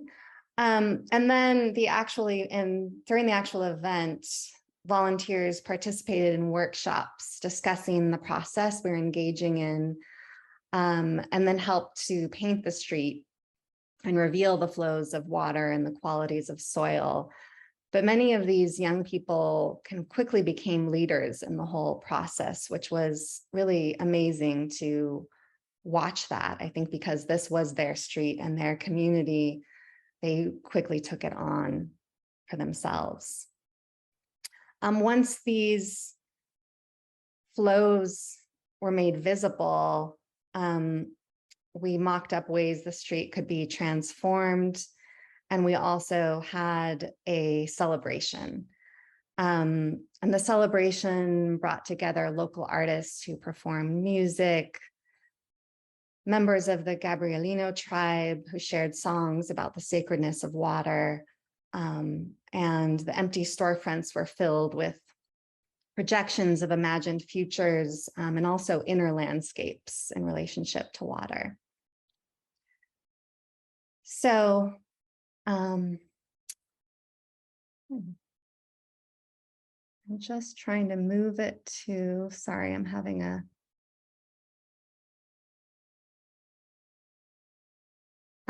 there we go. Okay. So the outcome for me, in some ways, a friend teased me actually that really what I was trying to do was create the creek in LA for these neighborhoods. And I think there's some truth to that. I think that the joy that I see on the face of these young people riding their bikes and, the flows of water all speak to me of that feeling of the creek. So I think it was a very incredibly collaborative event of reimagining this space together, that in many ways was just initiating beginnings. But I did want to share it as one way that I experienced the creative process unfolding. And now I return to this map again. And that is because in more recent work with the company I work with, Watershed Progressive, where I'm the creative director, we have been working on a connected project in Mono Lake. So if we travel up the Los Angeles Aqueduct to one of these ecosystems that is so intimately connected, we find ourselves in Mono Lake. Here you're seeing the site indicated in pink, and you're seeing this incredible landscape in the Eastern Sierras. As I'm sure that many of you know, Mono Lake and the Owens Valley was devastated by the creation of the Los Angeles Aqueduct. And many have worked at this. The Mono Lake Committee is the organization that this project was designed in relationship to, that I'll share. And they have worked to remediate a lot of this impact, but also developed programs to bring young people from Los Angeles to their outdoor education center to learn about this ecosystem that they are connected to, and to experience this place. So the Mono Lake Committee brought us to the site of their outdoor education center. And right now, this site is kind of a little bit of a typical suburban home, but in this incredible landscape. And when they have these summer events, the groups from LA sleep outside in their sleeping bags. And for many of them, it's the first time that they have camped or slept under the stars. And it really is a very life-changing experience. But the space that they have for for these summer camps obviously is not the best. So we, Watershed Progressive, worked with the Mono Lake Committee and looking at the site that they have to work with and create more of a outdoor education experience for these groups that come.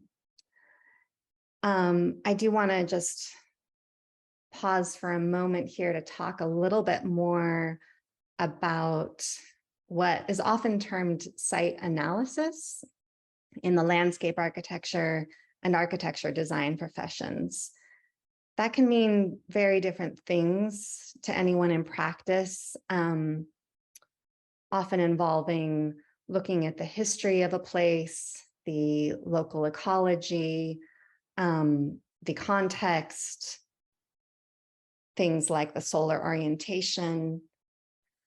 But unfortunately, often that work is done from a distance and is a kind of analysis that looks at web pages and computer maps. And I think there is obviously a place for all of that.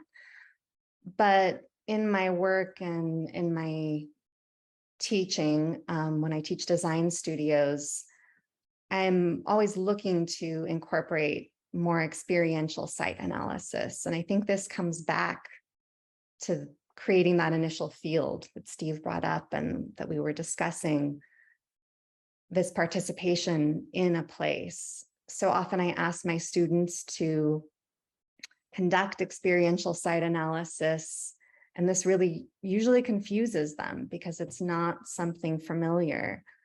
Taking photos and looking at maps is familiar, but going to a place and spending time with their inner experience and recording what they perceive moving through a site is not something they've done before usually. But when they engage in it, I think it often leads to some of their best work. And again, for me, it is this process that does take slowing down and listening to a place. There are things to observe: the wind, the way that animals move through a site, the soil, the way that the sun moves across a site, many, many things to observe. And then there's also just hearing the place and beginning the creation of that participation, that collaboration in creating what will be there. So in this case, what emerged in this, here you're seeing a drawing, a concept plan that I drew, but definitely was developed in collaboration with the land and with other people in my company and with the community.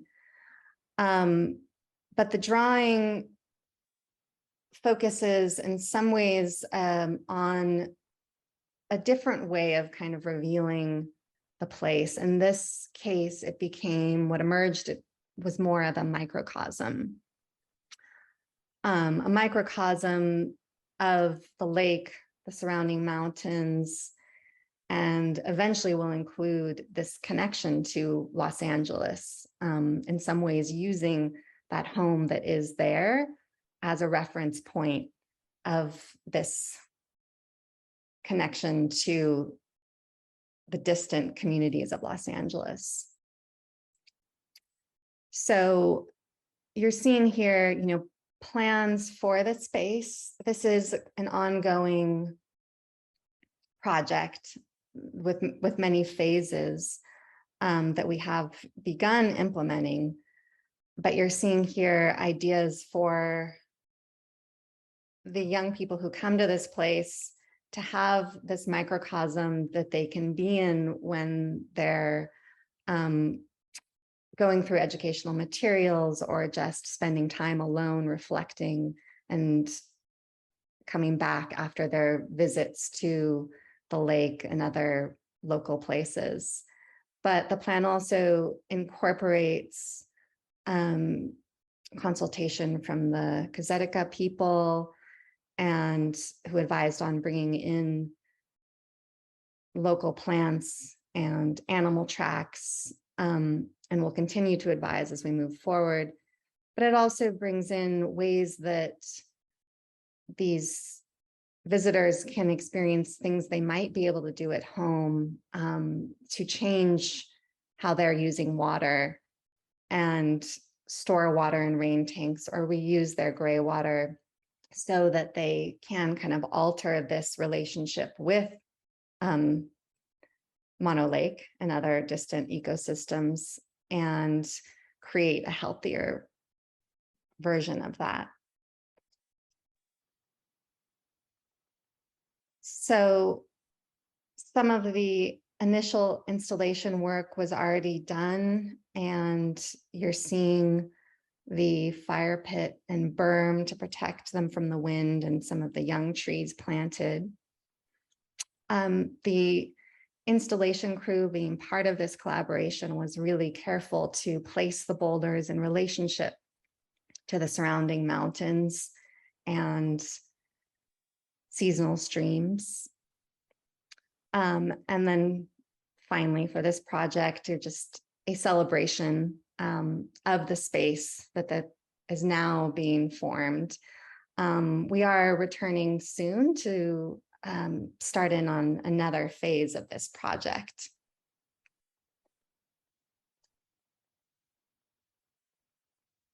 So coming back to this quote again, I return to it because it is hard to say where the creative process begins and ends. And the more I've reflected on my own process, the more it doesn't really feel like mine. It feels like this unfolding that I can enter into and participate in. And I think when I am inside of this unfolding and it gets expressed through drawings or places, these very expressions become a way of deepening that participation, at least ideally. So to end, I wanted to share a little bit more kind of personal, internal, and recent work. Right now, you're seeing the oak trees near my family home. I was living there again recently for a while my parents were rebuilding, to help in that process and be on site. And returning to be under these oaks very much brought forth this sense of participation that, of course, was initially rooted in this place.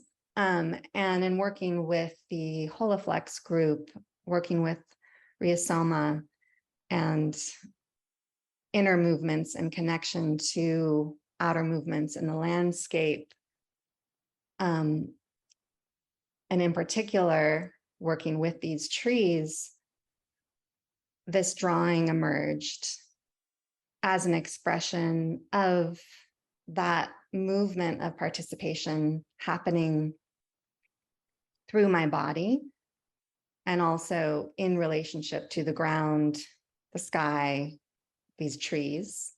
And so I wanted to finish with sharing kind of that more personal or embodied feeling of this creative process happening. So thank you, and I look forward to your questions.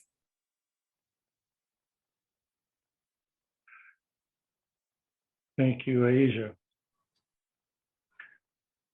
I really find what you shared with us so deeply inspiring.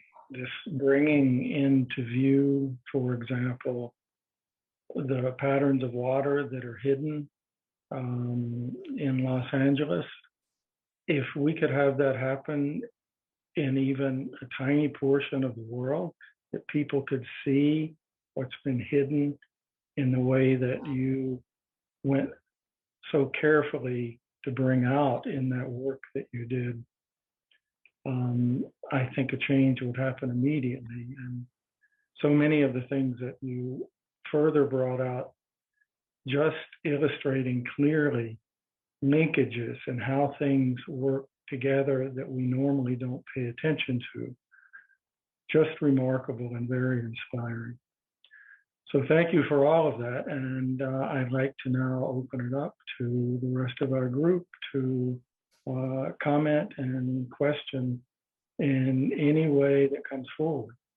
Of course, just as before, the chat has been opened again. And if you can please use the raise your hand function. I can see Valjean already has her hand up. Excuse me, James. First, we want to go with our panel here. Sorry. I have a question. Asia, that was great. I couldn't agree more with what Lee was saying. And I was thinking, as you are reimagining the space and bringing solutions, I can imagine people will not directly agree with what you're proposing. And when that happens, what do you do? Yeah, good question. I think in the case of Connect the Dots and that project,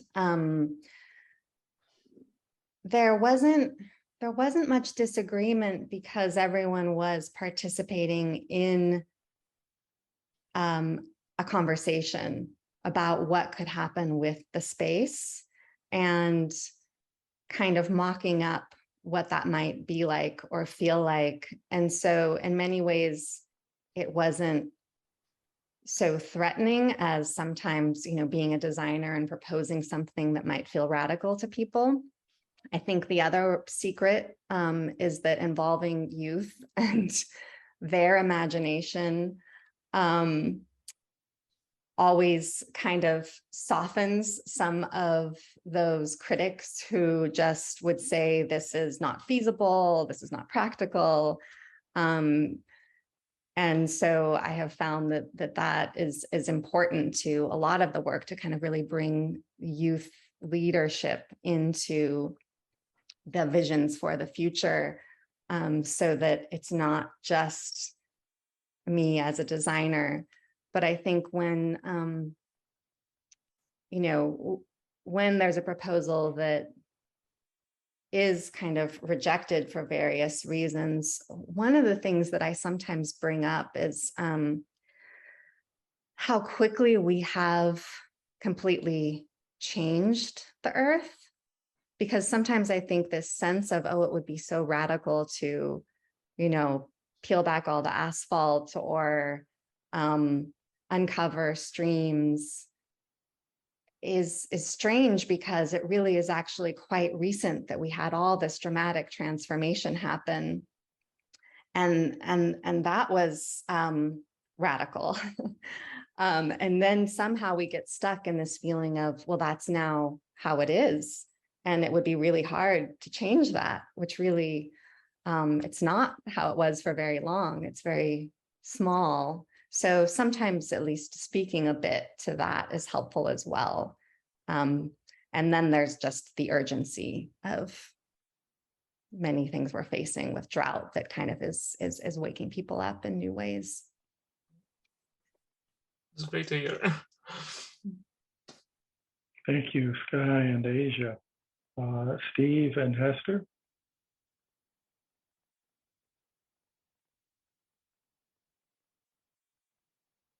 Steve, you're muted. Thank you. I have a question. You show what appears to be personal work, like for instance, one of the last images you saw with the energetic portion, that image. And so you have personal work that you've shown. And I was wondering, how do you separate, or how do you combine your personal work to what you would do as a landscape environmentalist kind of thing? And do you separate them? And do you see a difference between the impetus to do that or one or the other? And then my second question would be, how big was Mono Lake before? Are we seeing Mono Lake as a much diminished lake because of the climate change? Was it bigger, or is it still the same size? Yeah, I don't know the exact size, but yes, much diminished, and therefore salt levels much increased. And it would be interesting to bring in a map of Mono Lake before and see that difference. A lot has been done to remediate and bring water back to the lake because it's such a dire state. But to go to your first question, I think that the work in landscape design can be more challenging to bring in this sense of participation, because there can be so many people and issues and timelines and clients, and there's a lot more involved in that collaboration. And so I think in some ways it is the same, but it takes a lot more for me to be aware of really slowing down and engaging in that sense of participation. And I think it can happen with people, but sometimes ideally there's some time alone in a place to just really listen and to really kind of allow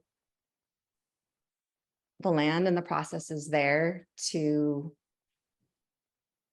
allow myself to engage with them, to feel them, to experience them. And so I do find that this other more personal work just kind of helps me in supporting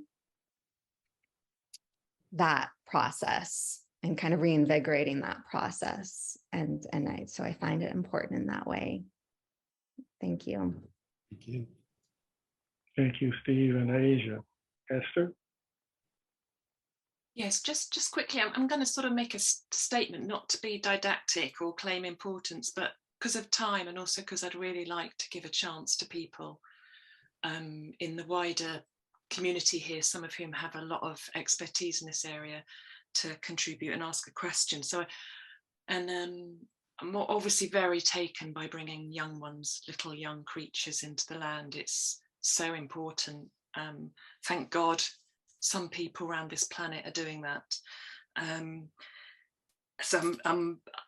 It's so good to have stuff that you just know makes a difference. But I suppose also I sort of always feel that my question is not a question to you, and I think it's a question that resonates with some of Bohm's, I think, and it definitely links to Tim's book that we explored last week, is that I do think we open up through attention to the non-human in the landscape. And we know that through experience, particularly through the Holoflux group, which has been extraordinary.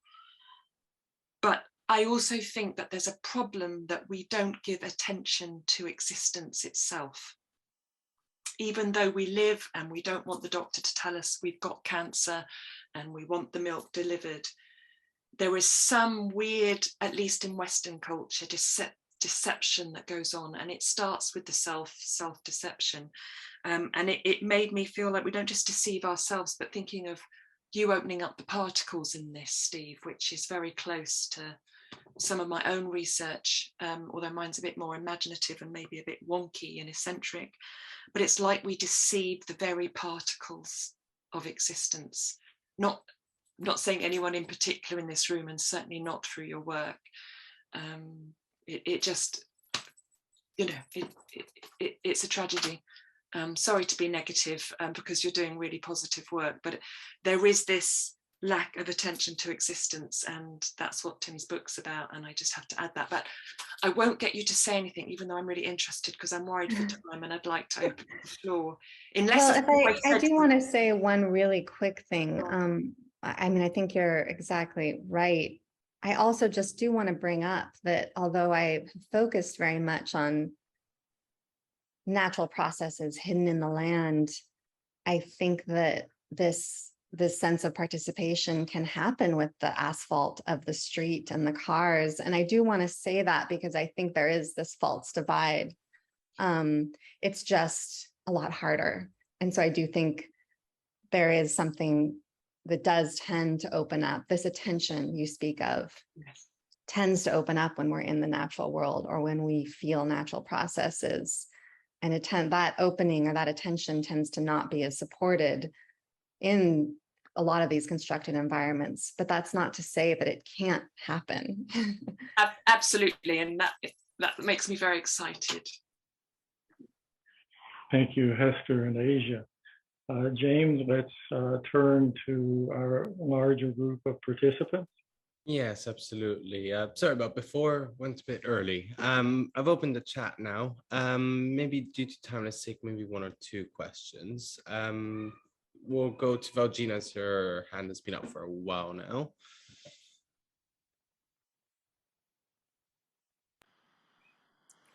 Hi, Valgina. Hi. I just hope that I reflect everybody's reaction today, that we have received something so extraordinary and wonderful just by your very being, and not only for Asa and Steve, but obviously for Hester and Sky as well. Thank you for your just being, but what you have been able to sort of distill from your experience and who you are, and your ability to see, the art of seeing, and then the new context that you've created for yourselves.